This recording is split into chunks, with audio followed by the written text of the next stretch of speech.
উত্তরাধিকার সূত্রে পেয়েছি শুধু একগুচ্ছ চাবি, ছোট বড় মোটা বেঁটে নানা রকমের নানা ধরন চাবি। মা বললেন যত্ন করে তুলে রেখে দাও। তারপর যখন বয়স বাড়ল, জীবন এবং জীবিকার সন্ধানে পথে নামতে হলো।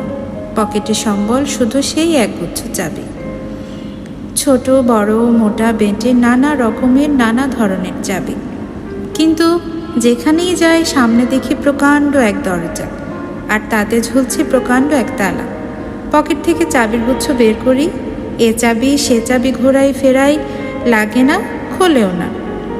শ্রান্ত হয়ে ঘরে ফিরি। মা দেখেন আর হাসেন, বলেন ওরে, তোর বাবার হাতেও ও চাবি দিয়ে দরজাগুলো খোলেনি। শুনেছি তার বাবার হাতে খুলতো। আসল কথা কি জানিস? ওইসব চাবিগুলো হলো সত্যর, সততার, যুক্তির, নিষ্ঠার। আজকাল ওইসব চাবি দিয়ে কোনো দরজা খোলে না। তবু তুই ফেলে দিস না, যত্ন করে তুলে রেখে দিস।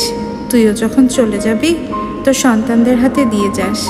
ওইসব চাবির গুচ্ছ হয়তো তাদের হাতে আবার একদিন ওইসব চাবি দিয়ে ওইসব দরজাগুলো খুলে যাবে।